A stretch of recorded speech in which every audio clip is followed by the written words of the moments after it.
Good morning, Shella. Morning, ma'am. Okay, Shella, can you tell me a bit of yourself? I'm chella, talictic, ma'am. I'm 28 years old. I'm single mother and I have one kid. Okay, I have a few questions for you to answer, so let's start. Why do you want to work as a maid? I want to work as a maid, ma'am, because I want to help my family finances and to support them for, for everything they want. Okay, why you choose Malaysia when there is a lot of other countries? I choose Malaysia, ma'am, because it's near from Philippines. How are you qualified for this job? I'm qualified for this job, ma'am, because I'm hardworking person and I'm willing to do everything like cleaning the house and gardening and cooking. May I know what your educational level is? My educational level, ma'am, is college level, Are you graduate or undergraduate? undergraduate, ma'am.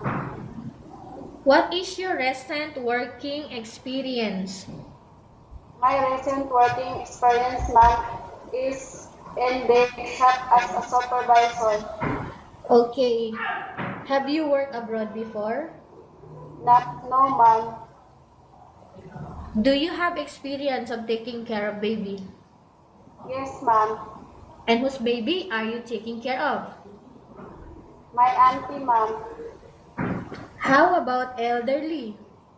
Yes, ma'am. Do you have experience of taking care of elderly?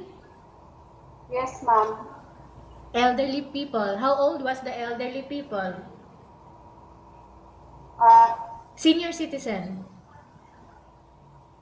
Not yet, ma'am. Okay, you mean you don't have experience of taking care of elderly? Yes, ma'am. Okay. Do you have any other special skills? My special skills, ma'am, is um, cooking and Mm-hmm. cleaning the house. Are you willing to learn new skills? Yes, ma'am. Are you willing to work with a family where the mother-in-law or any relatives stay together? Yes, ma'am. Okay, currently, are you still working now? No, ma'am. Do you know how to cook? Yes, ma'am. What sort of food can you cook? Filipino food, ma'am.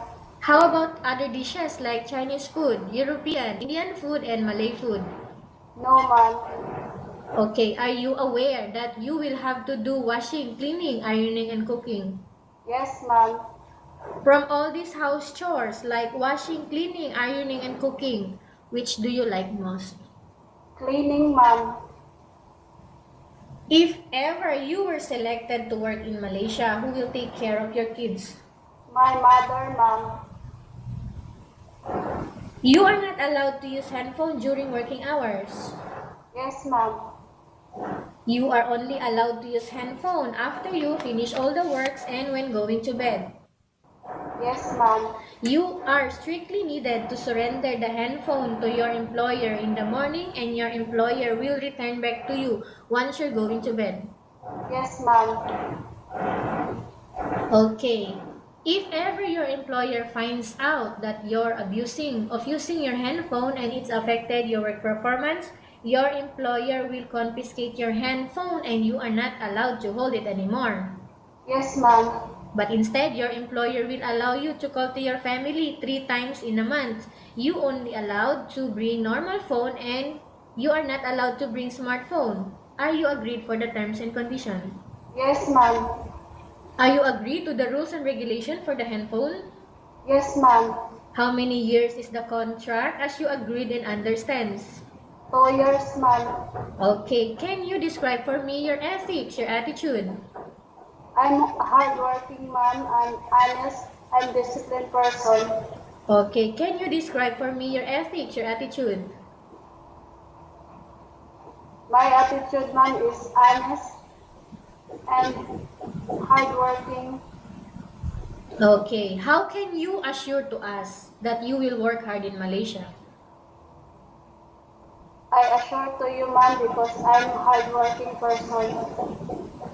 Okay, can you promise not to use the telephone without the permission of your employer? Yes, ma'am. Can you promise not to put on makeup but to dress properly while work? Yes, ma'am. Can you promise not to invite friends and relatives without the consent of your employer? Yes, ma'am. Can you promise not to ask for advance salary from your employer under any circumstances? Yes, ma'am. Do you really understand of the rules and regulation of the agency? Yes, ma'am. Do you pay any placement fee for you to come to Malaysia to work as a maid? No, no, ma'am. Do you have any history of sickness, breast cancer, or any other illness? No, ma'am. Do you suffer from any skin diseases, allergy, or physical defect? No, ma'am. Have you suffered from any serious illness? No, ma'am. Do you smoke? No, ma'am. Have you undergone any operation? No, ma'am. Are you medically fit? No, ma'am. Are you in any medication? No, ma'am. Are you allergic with any food? No, ma'am. Are you preferred to work for the employer of any race? Yes, ma'am. Are you preferred to eat the type of food taken by your employer? Yes, ma'am. Are you afraid of being left alone in the house? No, ma'am. Are you afraid of dogs or other pets? No, ma'am. Can you promise to work according to instruction from your employer? Yes, ma'am. Do you have any immediate family working in Malaysia? No, ma'am. Okay, Chella, we have finished our question section. Let's go to case study. I have a case study for you and I want you to answer me truthfully, okay? Yes, ma'am. Upon arrival in Malaysia within 6 months only, if ever any of your family members passed away, what will you do? If any of the member of my family pass away, I will continue my contract 2 years in the Malaysia, ma'am. Okay, so tell us about yourself and why do you want to work in Malaysia as domestic helper? I'm chella talictic, ma'am. I'm 28 years old.